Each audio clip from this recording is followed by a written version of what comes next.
Hello, everyone, and welcome to Podtoid. We are your host. I'm CJ. I'm Dan. I'm Charlotte. And I'm Occams. And this is episode 390. It is great to be back. How are you guys doing? We just had Valentine's Day this past weekend. I'm hopelessly single, but Occams, Charlotte, you both are in relationships, right? Yeah. Not with each other, obviously. Well, in the spiritual sense that we're all married to Jesus, yes, we are in a relationship. So no. Did you do anything special for the day? No? Occams? No. Charlotte? No, nothing? Sure. Valentine's Day. Pizza, microwave pizza and cupcakes. And it was a good night. Yeah. That sounds super romantic. It was. Yeah, I had a very nice weekend with my boyfriend, but yeah, we live a little bit apart from each other, so we didn't see each other on actual Valentine's Day. So I did something. Can't even remember what I did on Valentine's Day, so it must have been depressing.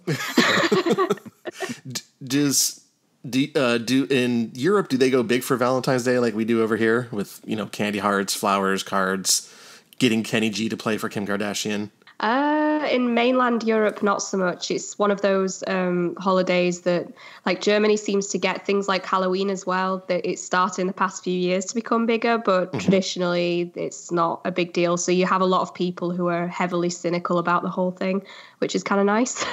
Yeah, that's a healthy attitude to have about it. At least that's what I say, having celebrated, the past 33 Valentine's Days alone. Oh, God.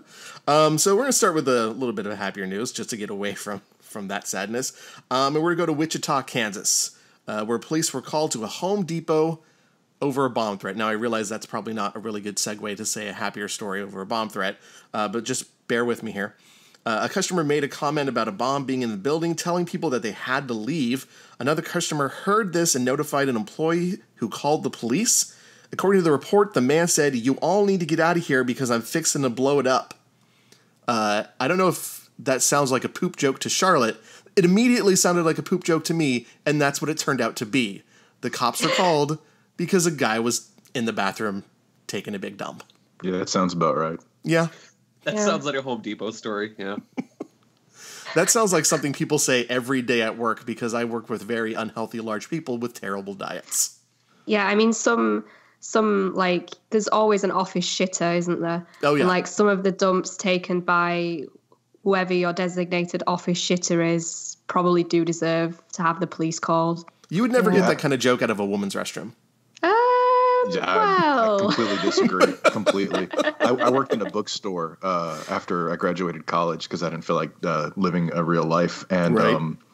And I had to clean the bathroom sometimes. And the women's restroom, it looked like a fucking murder scene. Just, I don't know how you get shit on the ceiling, but I found it in the women's restroom. It was a nightmare to the point where we had our assistant manager who was too easily kind of kowtowed to do stuff. We started making him clean it because we refused to go in there. It was. I mean, at least in the men's restroom, you just found like the porno mags that are stuffed into the ceiling tiles. Like that. Okay, whatever. But goddamn, the women's restroom it gave me a new respect for women that I didn't know I had. Actually, I legitimately found a porno magazine in a men's room once. Yeah. It was tucked behind the big toilet paper dispenser, and it wasn't an entire magazine. It was just like a picture out of it. Oh, nice. But I just vividly remember it because it was the strangest thing. It was just these 5 guys sitting down with just super enlarged penises. Like, they were, the length of their full arm. And it was just the craziest thing that this would even be made, and that I'm finding it in a Fred Meyer bathroom at the age of 12. That sounds traumatizing. Well, it certainly put a bad... It gave me a bad indication of how big penis sizes were, seeing that as like my first my penis. Like, oh, wow, I really don't compare to these giant arms these guys have. I like that's kind of like an update for the finding the porno mag in the woods, which I think some of us of a certain age can sort of relate to that idea. the lost. It's like the porno mag next to the stale half pack of cigarettes and like the Zippo lighter. That's clearly some like dad's Vietnam vet. Some stole it from him. Yeah. My friend had the old Playboys in his like garage attic, like a separate garage with its own attic, and they were all from the 70s. Some really good articles in there. A lot of hair. Oh, I had a lot of like Perfect Tens and Cherries from the early 80s. Oh man, Miss Nude World 72. Thank you so much. Now I was just confused why someone would hide like a single image from a porn magazine in a bathroom. It just seems weird to me. Just like put it in your wallet or something. I don't get it. I was always confused with the fact that they sold Playboy and Hustler at airports. Like, what are you going to do with that on the plane? Like, I hope you're not going to read it. Or are you just going to go join the Mile High Club by yourself, which is sad. That is the exact point. I mean, Playboy has some interesting articles from what I've heard from other people. So there was a period of time where they straight up were like, we're going to try and, cut down on the nudity and focus on articles, but that didn't last long. So yeah, I think they went to a we're gonna have pictures of women, but they're just gonna be in lingerie. So it's essentially a Sears catalog with the article about Dick Cheney in between it. So I don't know what happened there. They quickly went back to having nudity. Okay, so they didn't go out of business like Payless is about to. I never had that experience of like finding a Playboy out in the woods or anything. I just had the experience of like going onto the library computers and like just getting pop-up ads from a teacher who was clearly looking at some shit. So I guess that was my experience. So the internet. I will say that the Playboy in the 60s and 70s, it had, some of the writers in there, and I'm making these up, but I don't think I am, if that makes any sense, of like Norman Mailer and maybe Hunter S. Thompson and some other people, like legit writers, did articles for it. But it was also still like 2 pages over with just a big old, gash. So, take it as you take it. So.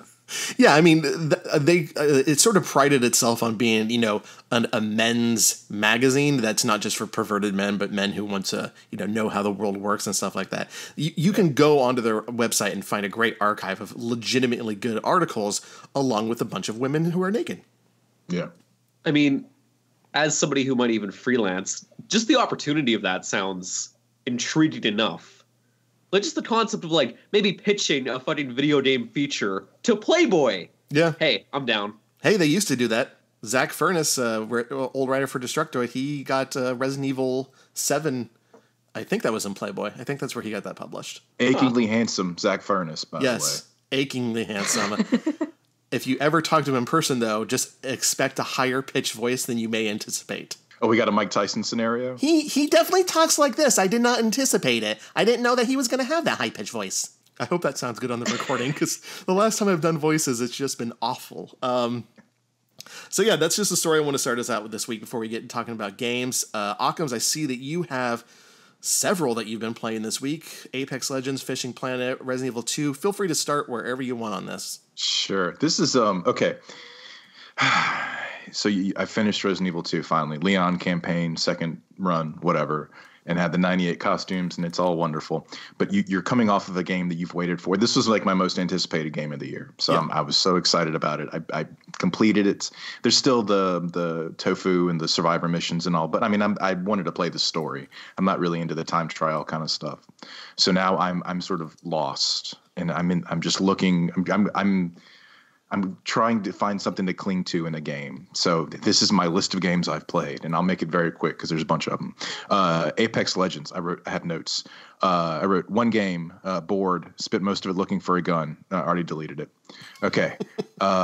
Fishing Planet, which is a massive multiplayer online fishing game, which sounds perfect. I love fishing games. Mm-hmm. So it's always my thing. I couldn't get out of the menu to fish. Like I literally couldn't get out of the menu. X unequips, which is fucking mind-boggling to me. So that was unfortunate. Is that on Switch? I don't know. This is all PS4. Oh, PS4. Yeah. Okay. Yeah. Fishing Planet everything in particular was my first review ever on Destructoid. Oh, really? Fun. Yeah. Oh, small world. Then I played For Honor because it was the PlayStation Plus free game. Mm-hmm. And I really appreciate that all the armies are color-coded. I thought that was a nice touch. That's my only takeaway from that. And I'm actually playing Far Cry New Dawn, thanks to Redbox right now. And I just like the fact that I've now decided that the two girls, the twins, are Venus and Serena Williams. So now I'm on a quest to kill Venus and Serena Williams. Hell yeah. That's what I'm doing right now. Did you play Far Cry 5? Yeah, about halfway through, and I got bored. Okay. They're fun games, but I've sort of like they're very much the same, and it's not a bad thing necessarily. But I get kind of tired of them. I'm really just waiting for Metro Exodus to come in the mail. I think that's going to be one I'll actually get into. But right now, I'm just sort of killing time. All right. I want to try out New Dawn because I know that people tend to find the kind of spin-offs that they do to be a lot more fun Far Cry games than their normal mainline Far Cry. Blood Dragon would be a good example of that. I love the color palette that I've seen is freaking amazing. I don't really care for Far Cry games because, with 5, it's just way too long. I don't want to spend that much time in an open world unless it has a really good hook to it, and that one really didn't. But I'll probably give this one a shot when I actually have some free time because I don't really have free time anymore because I'm just playing games for Destructoid full time. The one of the first thoughts I had when I was playing it was the color palette and all. It kind of reminded me of Annihilation, which is a science fiction movie that people should watch. And I would bet that they actually kind of took from that. There's a word that I want to use. It's not took, but I can't think of it right now. But I feel like it was inspired by it at the very least. Yeah. If you have Hulu, and I think it's also on Amazon Prime right now, just watch Annihilation after you're done listening to this episode. If you haven't already, it's a really good film. I really enjoyed it, and I regretted not seeing it on the big screen. Saw that shit in the theater, and it was awesome. Lucky bastard. For my part, I've played a few games this week. Reverie, Sweet As Edition. I don't want to talk about it because it's not that good. But I do want to talk about the Daemon X Machina demo that just dropped with the Nintendo Direct. Daemon X Machina is the upcoming Marvelous Mecha Fighter game. This demo lets you create your character, lets you kind of customize your mech just a little bit. It's called an arsenal in the game. And there are 4 missions, a tutorial, a extermination mission, a protect a building mission, and then a boss battle. And I first started playing this in handheld mode. Wasn't really that good with it because the HUD to the game is so freaking involved, and to put all of that information onto a small screen really did not work well. This really does feel like a game that's made to be played on a larger screen, and when I did play it on my TV, I actually enjoyed it a lot more. The combat is really smooth. It's really forgiving for players because your reticule, I think that's how you pronounce it, for firing, it locks on to characters, and so you don't have to have them dead in your sights in order to shoot and kill them. One thing I do love is that we're getting this demo so early, and then they're also going to send out a survey to some of the people who play the demo to get feedback. And I remember they did that for Octopath Traveler. Square Enix did that, and I really hope this becomes the new norm with these big games.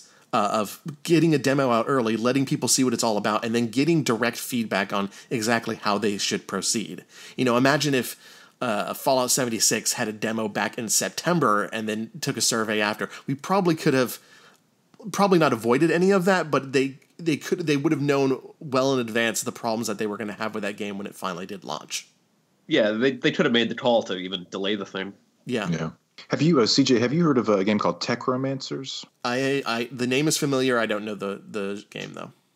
I would say, I guess it's just Dreamcast, but it's like a mech fighting game. Ooh. It's very fun. A buddy of mine had it, and it's I think one of those kind of hidden gems that people like that and Cannon Spike and some other games that people think about with the Dreamcast and remember it quite fondly. But that's one worth looking up. I think you can get a kick out of it.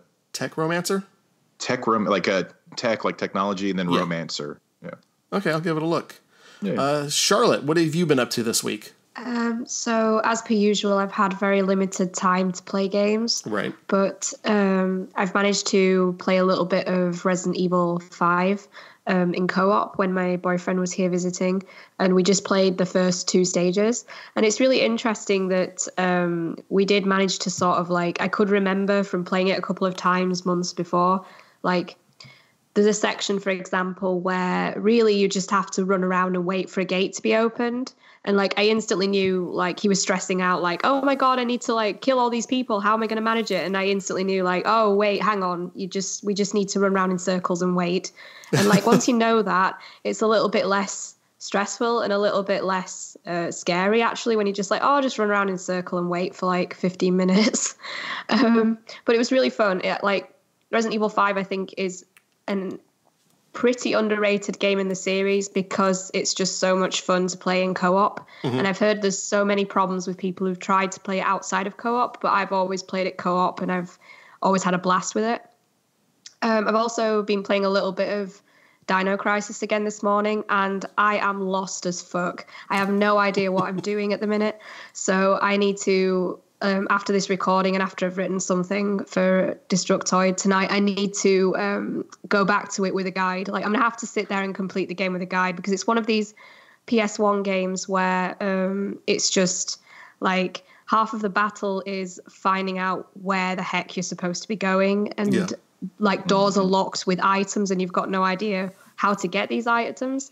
So I'm gonna have to admit defeat and break out a walkthrough, I think. But I'm having fun. Like up to the point where I get stuck and don't know where to go, and I'm walking around in circles and actually not even bumping into that many dinosaurs, which is kind of disappointing. It's been fun, but now's the time to sort of wave the white flag and get some help in, I think. Charlotte, you've got a classic bishop plug situation on your hands. What's that? From Resident Evil 2. It's one of my favorite like video game items. That and the can of light bulbs from Silent Hill. Yeah.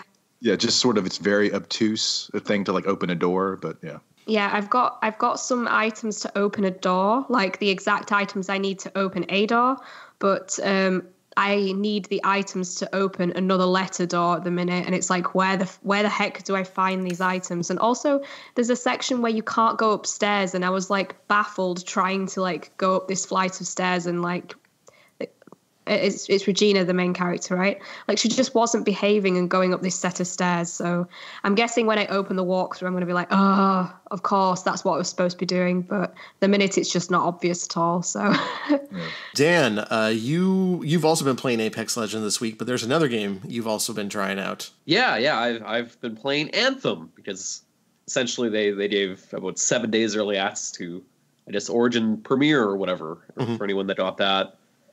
And that has been, it's not as buggy as the demo, I'll say that much. And like I said last time, initially when you are exploring the environment and finding those really neat locations, I went into this giant cave that contained some sort of giant factory of some kind, but the scale of it was huge. Like, you are tiny, you're like the size of a rat in comparison, despite being in this big Iron Man-esque suit. And it was so big that when we finally dropped all the way to the bottom of it, there was like basically a swamp down there full of fog and all kinds of creatures, all living in this weird biome of a factory floor. It's kind of wild. And those are the best moments of Anthem, when you were just discovering things in the world. But it's the gameplay loop that just kills it for me. Because this is basically the whole game. You start off in the Fort Hub. And unlike Destiny, where there's sort of like players running around and sort of a big social thing, there's none of that. It's just NPCs that you can either interact with or not interact with. And that in itself can get frustrating, because there are times when you go back to the fort and you have to talk to like 7 or 8 different NPCs to get more missions. And this being a multiplayer game, I was sitting in a Discord chat. So it gets weird when I have to tell people in the Discord, yeah, hold on, I gotta talk to like 7 people. And that takes a good 20 minutes because they have to have a big lore dump. And then I finally accept the missions. I did it on my robot. I open up the expedition screen. I then select the mission. I backed out of the expedition screen, and then I can start the mission, which is... that in itself confused the hell out of me at first. And then you load it in the mission. And playing on a regular... I have this installed on a regular hard drive disk. I don't have an SSD. Those load times are insane. like PlayStation 1 tier, you're waiting a good solid minute and a half to just load in. And people have the game installed on an SSD, chances are they've already started the mission. So by the time I load in, they're like already halfway through the mission, or they've already like activated the thing that's spawning enemies like a good distance away. So then I start trying to fly over there, but then the game goes, "You're too far away. We will teleport you there in 20 seconds." And then it teleports me there, which starts another loading screen. And then the loading screen takes about as long as it would take me to fly there. And then I load in. Most of the enemies are dead, and I'm sitting there just like, oh man, this is going to be this whole game. And that's basically the gist of the game if I'm playing by myself with randoms. Mm-hmm. So if I know I don't have friends, I just set it to private so I can just load in at my own pace because I don't have an SSD. And yeah, basically every mission is essentially that Destiny loop of, activate this thing. Uh-oh. Guys, the Star are coming. Or the Prometheans. And boy, let me tell you about that lore. There's the Anthem of Creation, which is it creates things. And the Prometheans, they want to control the Anthem of Creation, so they have a say in what's being made. But in order to do that, they attacked this place called Freemark like 10 years ago and killed a bunch of people. The Sentinels, they also like kind of betrayed everyone and left, which then started a thing called the Heart of Rage, according to my notes, which set off this like big, like weird explosion or something. And then everyone lost trust in the freelancers. You're a freelancer, by the way, which is like a mercenary type deal. Everyone lost trust in you guys because you fucked up or something. The Heart of Rage happened. I don't know. And now you're trying to win back their trust. But now the Prometheans are back. And the lore is nuts. There's like thousands of years of lore. Like when you're doing those missions where you're activating a thing that spawns like 10 dudes, every now and then you'll pick up like a book on the ground and it'll bring up like 10 paragraphs of text talking about like just the most like jibber jabber nonsense ever. Well, this Honestly, is BioWare. Well, what you've described sounds like a concept album from 30 Seconds to Mars. Yeah, and then there's people trying to draw comparisons as well to Mass Effect. Mm-hmm. I don't know. I didn't bother to look too deep into it after the opening intro.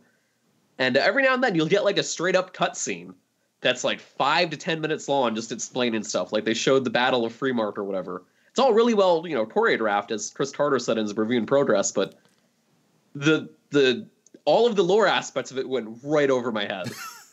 It's just that thing of where they like say a name like the Anthem of Creation, but don't really explain anything else than that. It's like the Anthem of Creation. That's okay, so sure, stupid. that. The Anthem of Creation. Fuck you. Yeah. Oh my god. I mean, God, that just sounds like it would be annoying after a while. Just the sci-fi that just takes itself so seriously. And this isn't the first time I've heard people complain about the load times. I saw on Twitter that people were saying that it took up to 2.5 minutes for a mission to load. Yeah, that's definitely. I mean, the worst I've ever dealt with was Lego City Undercover on the Wii U. I don't even think that got that long. If you have an SSD, it seems fine. It's only maybe about 20-ish or 30-ish seconds, which is still pretty insane for an SSD. But if you have just a regular hard drive disk, it's insane. Like I was grabbing my Switch and like starting up various demos, including Daemon X Machina, and just playing that and then pausing it whenever the mission finally loaded in. And then once you're done the mission, by the way, like once you've defeated the wave of enemies, another loading screen, which loads into like how you did and what you did, and then another loading screen to go back to the fort or whatever.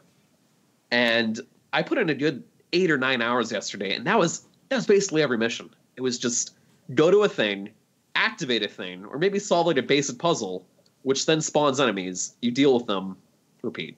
I'll be curious, as someone who wants to play this on the PS4, I'll be real curious to see how those load times and things end up panning out. Because I'm curious about that as well. Like, I don't care about the lore. I don't care about any of that. I just want to fly around like Iron Man and shoot bugs and like make my gear look as flamboyant and as badass as possible. That's all I ever want in those kind of games. Yeah. So but like if the load time's like 2 minutes, I'll skip it. That's way too long just to sit, It wouldn't be that bad if it was like maybe the Red Dead Redemption 2 approach where there's just one big load time and then you're in and that's it. Yeah. But it's between every mission and it's insufferable. And like you can't do multiple missions at once. You can't just like select multiple things on the map and go do them all. You have to do a mission load for your little thing of how good you did and your experience points you earned, and then you go back and then you do it all again. It's just I'm surprised at that. I kind of assumed it'd be like a thing where you just have multiple, like a side mission or story mission, do a couple, and then you can go back. All of that's there, but you have to go back and then talk to the person before you can even do anything else. Because it takes that Monster Hunter approach where like you start an expedition. So you have every single mission, go back to the fort, talk to the dude, and then start another one. And throw that in with those load times, it's hard. This does not sound like a game that should be releasing, and I'm wondering why they push so hard for a February release. It makes me appreciate the Destiny loop and how polished that is now compared to this. Like, this feels like, wow, this makes Destiny sound great. This is Podtoid. All right, with that out of the way, let's get to the news. There are really just kind of two big stories from this past week that we're going to focus on today. Some bad news and some good news. We'll start with the bad news. After Bloomberg reported that Activision would see layoffs in the past week, the company did confirm it was laying off roughly 800 people. That was bad enough, but the way Activision went about it made it all the more worse. As Kotaku's Jason Schreier repeatedly pointed out on Twitter, rumors have been swirling for months about layoffs, and employees were kept entirely in the dark until Activision made it official during its annual earnings report. A report CEO Bobby Kotick started out by saying Activision had a record year last year, which is just the worst possible lead into that's great for investors, but if you work for that company and you know layoffs are coming and that's how they started out, God, that's a kick to the jeans right there. The cuts came across the board. In Seattle, Mobile's subsidiary Z2 was shut down completely. There were layoffs at a few studios like High Moon and King. At Blizzard, the layoffs seemed to only affect non-development employees, like with esports, and I wonder how many people who were involved with the Heroes of the Storm esports got the boot. Activision did say it's going to hire more developers as it zeroes in on its main franchises and is offering, quote, comprehensive severance packages to those who were let go, but it really doesn't excuse the way that it went about these layoffs. Like, everything about this was so wrong. And more than anything, like I said, talking about how much money you made right at the start of your earnings report, an earnings report, you know that you're going to be laying off some people. It kind of makes your company sound like you care more about your investors than your employees. Am I wrong? Yeah. I mean, did anyone else get that? Yeah. Oh yeah. No, they absolutely care more. Yeah. Yeah, I work with annual reports a lot in my day job, and that's sort of how an annual report has to be. It is for the investors, so it's kind of not a surprise to me that they would say that they have a record earnings year if they do, because they've got to make themselves they've got to, like, it's as much of a factual report as it is sort of a talking very positively without bending the truth about how the company is doing. The problem I have is that this shouldn't have been, like, it's fine to write that, but it shouldn't have been where people were finding out that there were problems. There should have been personal discussions. There should have been an open culture of communication at the company. And weren't we saying last week, or have I imagined this, that Activision would often get accolades for being one of the better companies to work for? That's correct. It's just, mind-boggling that it would be in the actual report that people would be finding out that they were going to lose their jobs. That's what really sticks in my craw. Yeah. I mean, because that wasn't an intentional choice to do it that way. There were a lot of different avenues they could have gone with doing layoffs that wouldn't have been so mean-spirited. But this was really mean-spirited. I mean, The report came out on Friday. The layoffs came out on Tuesday. That's 4 days of people being terrified of whether or not they're about to lose their job. Yeah, I gather from what I've heard, but obviously it varies from state to state, that general sort of unemployment benefit and things like that aren't as good in the United States as they are in other countries. Mm-hmm. So I find that especially upsetting. And speaking of no longer being with the company, I just want to talk about this real quick. Yasuki Hashimoto has left Platinum Games. If you don't know the name, you should. He was the producer on the original Bayonetta, director of Bayonetta 2 and Star Fox Zero. I was pretty surprised by this news when it came out. A lot of people probably assumed he was working on Bayonetta 3. I hope he doesn't stay away from the games industry. I hope he starts his own studio or something, because Bayonetta 2 is legitimately in my top 5 games I've ever played. I freaking love it. And I was hoping he was going to make 3, but it looks like it's going to be someone else. So I just remind me, how do I best get hold of Bayonetta 2 if I don't have a Wii U? Has it come out on other platforms yet? Because everybody's telling me I need to play it, but I don't have a Wii U. It's on Switch and Wii U. That would be your only option. All your only options. Dang it. Yeah. Yeah, Nintendo took over publishing for that, so they're going to lock that down. Yeah, of course, yeah. So that was the big bad news of the week. The big good news came, I think, a day later when Nintendo held their first Nintendo Direct of 2019. Dan, I know you just did an episode of Impulse on this, so if you're tired of talking about it, I apologize, but that's what we're going to be talking about now. It was a really good show, unless you're someone who only plays Animal Crossing. So many announcements were in it. We can't cover them all. I don't think any of us really care about Assassin's Creed 3 or Dead by Daylight. But I want to start with the end of the show and that Link's Awakening remake with the just gorgeous PVC figure-like graphics that it's going for. What was your guys' reaction? And we'll start with you, Occams, when you first saw that footage. All right. Yeah. Okay. So, little fun fact about me. Mm-hmm. I'm not a huge Zelda fan.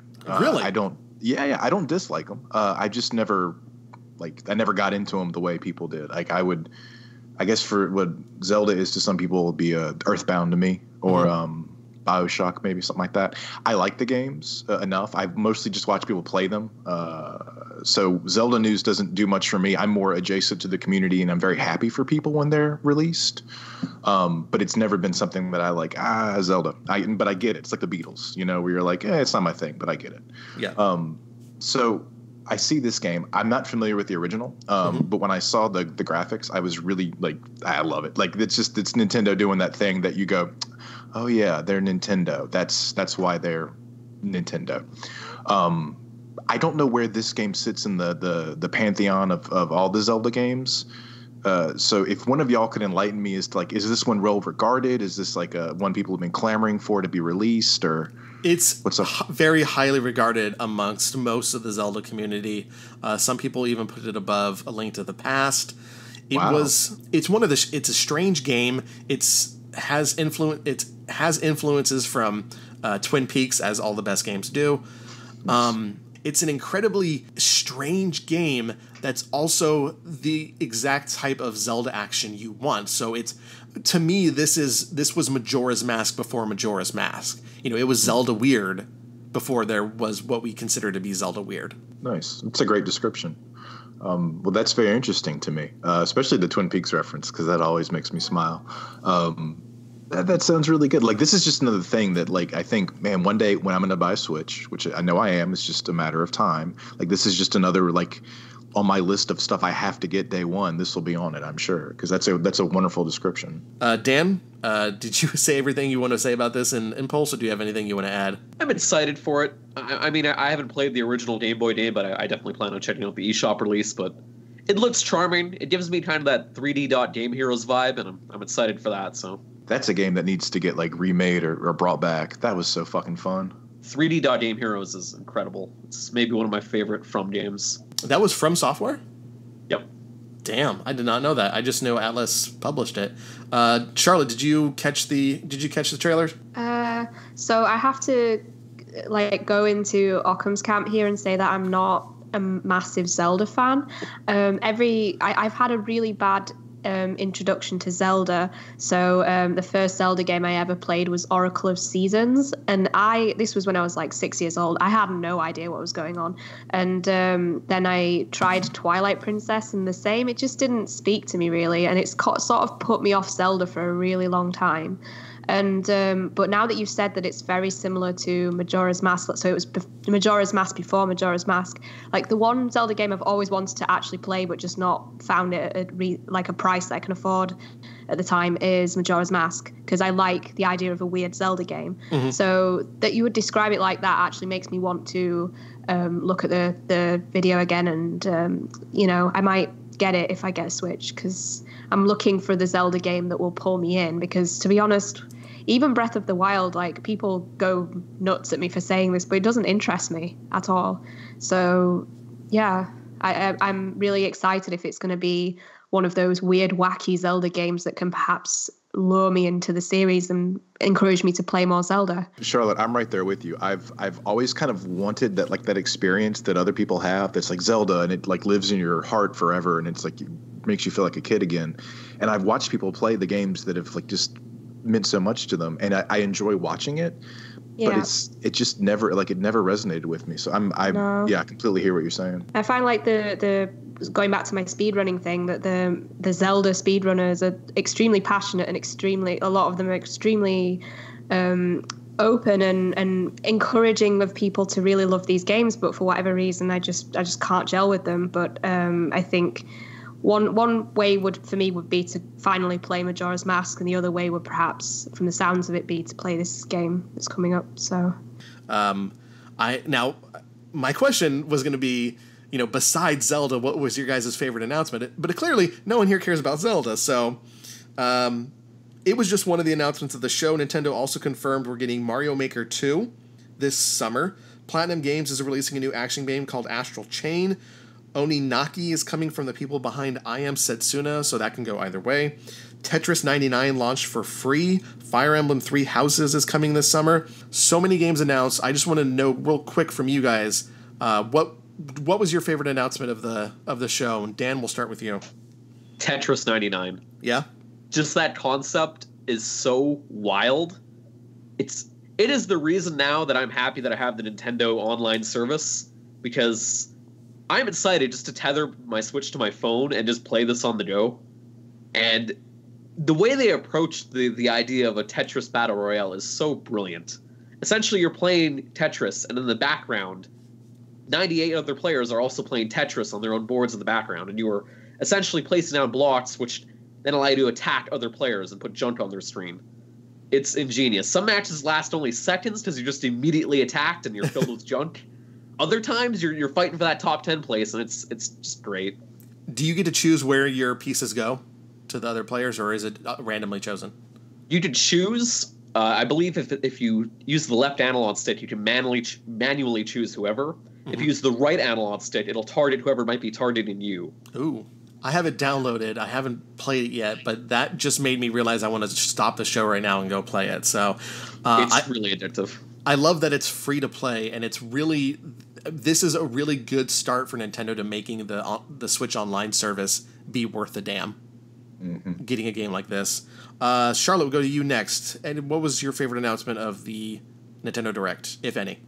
So I think it's no secret that I'm not hugely into Nintendo stuff right at this minute. Like, yeah. I've been a big Nintendo fan before during the Wii and the DS era, but at the minute I'm more into PlayStation stuff.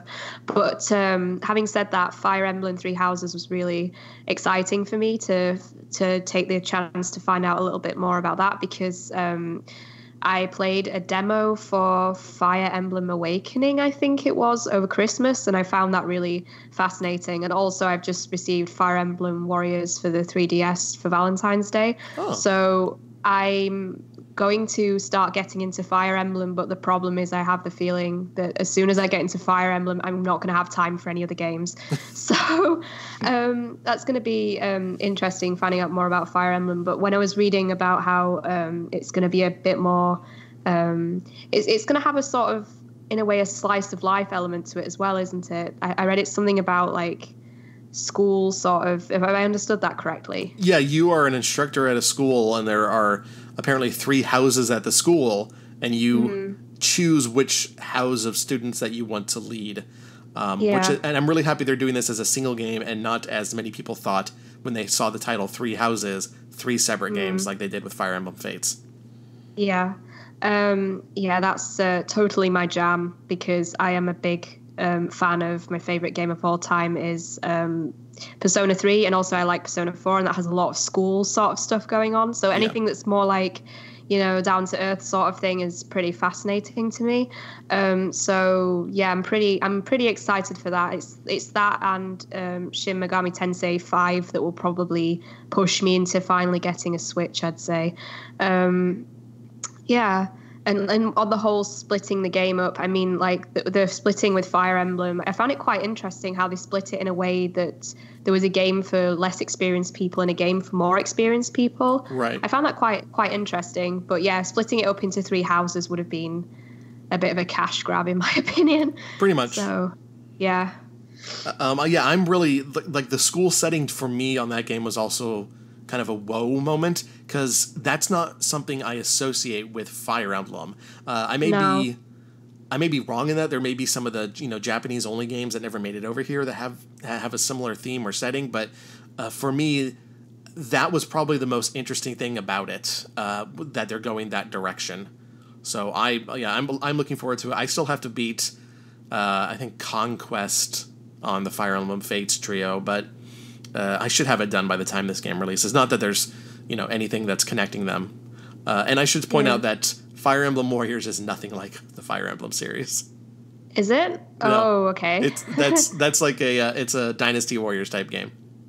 Ah. Yeah. Oh, well, I have some Dynasty Warriors games, so that's not as off-putting as I thought it was going to be when you started that bit out. So yeah, no, it's one of the, it's like Zelda Warriors, so that's what it's called. Right? Oh, cool. Hyrule Warriors, never mind. Cool. That's a surprise, but it's a pleasant surprise. Occams, what about you? It's a tie. One's going to be that Platinum game, because I just want them to keep being successful and making amazing games. Astral Chain. Yeah. Thank you. Bayonetta 3 is probably going to be the thing that gets me to buy a Switch, because Bayonetta 2. Great art books, by the way. Any art book fans out there, get the Bayonetta art books. A lot of deep diving on the design process, and if you've seen Bayonetta stuff, the design is everything. It's gorgeous. And then the Tetris Battle Royale, because if you would have said a week ago or 2 weeks ago or whatever that hey, Tetris Battle Royale, okay, well, that sounds like a thing some people who took acid thought up, and it just wouldn't work. But they found a way to make it work and make it work well. So that's awesome, and it makes me happy that exists. So those are my two. Yeah, for me, it was probably no, it was not probably. It's definitely the localization confirmations of both Dragon Quest games. I'm a massive Dragon Quest fan. Dragon Quest Builders is a game I've put about 55 hours into. I absolutely adore it. I cannot wait for the sequel, although I have heard it doesn't run so well on either Switch or PlayStation 4, so it may not be as good as Builders is on Switch, because that game is smooth as butter. And then the confirmation also of Dragon Quest 11 Echoes of Elusive Age S Definitive Edition, several more names in that title probably. I had it on PS4 and I ended up selling it because I couldn't really devote my time to playing it, or not selling it, trading in, because it's a long game, and I no longer have the ability to really tether myself to long involved RPGs if they're on my PlayStation 4. Really has to be on my Switch in order for me to really experience it all, so I can play it everywhere. So I've been really looking forward to that. I can hold out a few months. I'm not going to go crazy because there's just so much coming out for the Switch in the meantime. In addition to all the games we talked about, I'm really excited about Mortal Kombat 11, Shovel Knight Showdown, etc., etc. There's just so much coming this year. And even with the stuff that wasn't shown off, Animal Crossing, the new Pokemon games, and Luigi's Mansion 3, I feel like this is going to be the biggest year for the Switch. Like, just nothing is going to be able to compare to this unless they just blow out 2020 or something, which they may have to, because that's when the new consoles will probably be launching. It's a weird thought. Yeah. I'm just glad Captain Toad he's climbing back up. He's getting on top again. Hopefully people have forgotten that he's been compared to Donald Trump's penis, but well, if they forgot, you just reminded them, so. That was the bit. By the way, no one cares about Donald Trump's penis anymore. The new hotness is Jeff Bezos' penis and what that looks like. Which video game character does that look like? Hopefully not Toad. Hopefully not Toad. Hopefully not Wart or, I don't know, King DDD. I'm going to go Birdo, just for like a really big urethra. Kind of like a cloaca thing going shooting eggs. Not. Oh my god. You are listening to Podtoid. Before we go, we have the Podtoid question of the week. Kids are horrible. Why do we keep making them? Sorry, that is not the question of the week. This actually has to do with a story that came up recently. A original and rare copy of Super Mario Brothers that's been unopened. It's in collector's shape condition, sold at auction for more than $100,000. My question to you: if you had a spare $100,000 lying around, what's one extravagant video game collectible you would buy with it? I'd probably buy all of the Devil May Cry like leather jackets, all of them, just as many as I could find. You'd be the most badass dude at the Ren Fair. Hell yeah! Oh, and the Resident Evil ones too. Sorry. Yeah, those are good. I think for me, I would try to buy some of the original like cover art for especially the older games, when like the early Nintendo games and even Super Nintendo, where like the games themselves weren't great, but they sold it by having this really badass like fantasy kind of sci-fi art on the cover that they were all paintings that were commissioned out. So I would try to buy as much of that stuff as I could. To be honest, if money were no object, I would want to collect more hardware. So I think I would want to buy like as many, with this $100,000, as many sort of like dev consoles or like really bizarre consoles as possible. So I'd be like go full in on like buying the Wonder Swan and like I don't know, what's it called, N64 DD or whatever it was. I'd just buy as many bizarre, random, rare consoles as I could, including ones that were adapted to be used by developers, I think. Now, I would use the money to get a recreation of that giant World of Warcraft statue that's outside of Blizzard headquarters. I've always been fascinated with that thing, and I was a little jealous when they gave them out to people who have been playing World of Warcraft since day one. I would get that, and then when I get a house, that would be in my front yard. That would just greet everyone.